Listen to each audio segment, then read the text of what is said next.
नाही, पण मतांची गळती होती म्हणून बहीण लाडकी केली.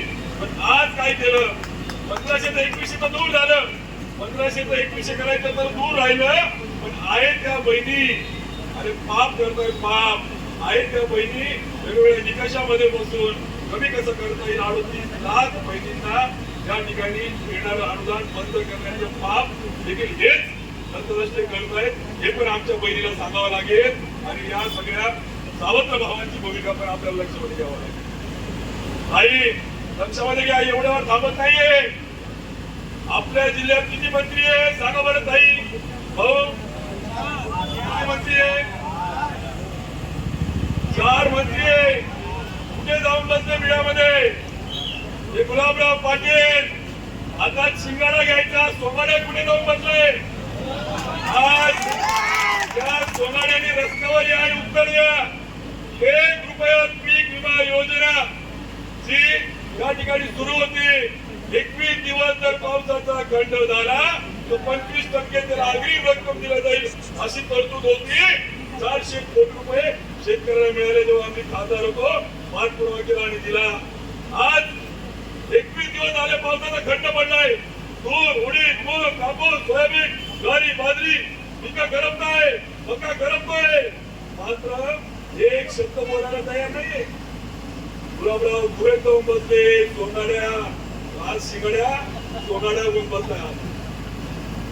हा इकडचा जळगाव ग्रामीणचा सोनाड्या आणि तो जामनेरचा एक खाजगी. वाईट याचं वाटतंय, व्यक्ती देशातून बोलत नाहीये, पण एक शब्द बोलायला तयार नाहीये. कुठे गेले? का मिळत नाही पीक विमा शेतकऱ्यांना? केळीच्या बाबतीतही तेच केलं त्यांनी. केळी उत्पादक शेतकऱ्यांचं पण लक्षात घ्या, त्यांनी या सगळ्या केळी उत्पादक शेतकऱ्यांना त्यांच्या पीक विम्याचे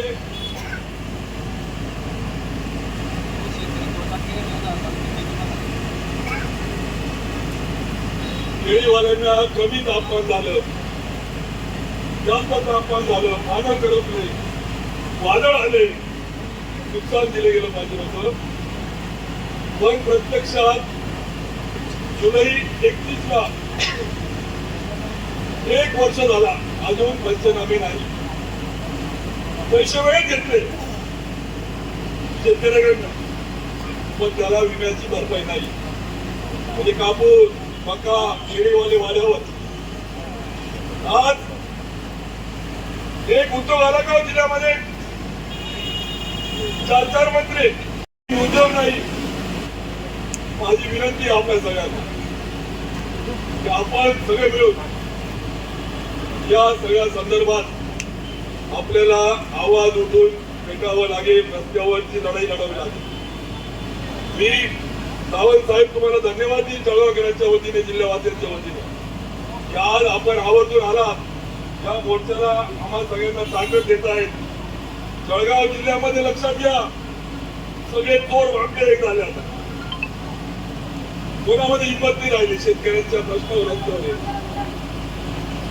गिरण्यावर 7 बंधारे बोलायला तयार नाही. नारपार आलो का?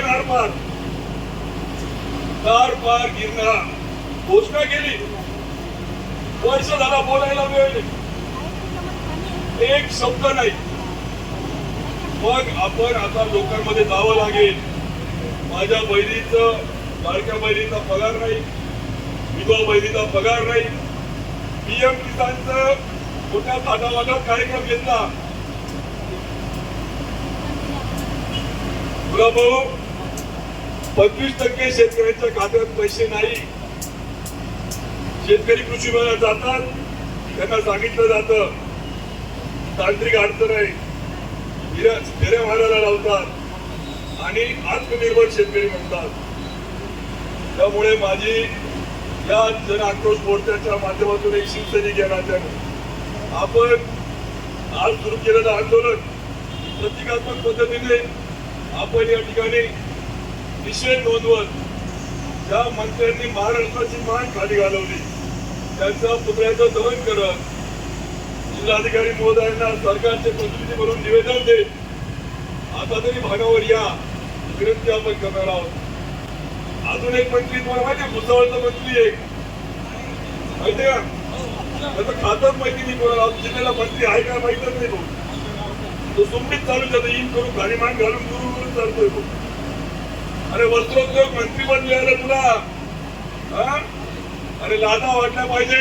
टेक्सटाईल पार्क अमरावतीला आणि वस्त्रोद्योग मंत्री आमच्या जवळगावचा, जलसंपदा मंत्री आमच्या जवळगावचा, सात बंधारे आणि नार पारवर बोंब नाही. बरोबर आहे. पाणी पुरवठा मंत्री स्वतःला पाणी वाढावा होतो, लाज वाटली पाहिजे. सावलीच्या ठेकेदाराला आत्महत्या करावी लागली, आत्महत्या करावी. स्वतःच्या गावाला धरणाला पाणी पुरवठा.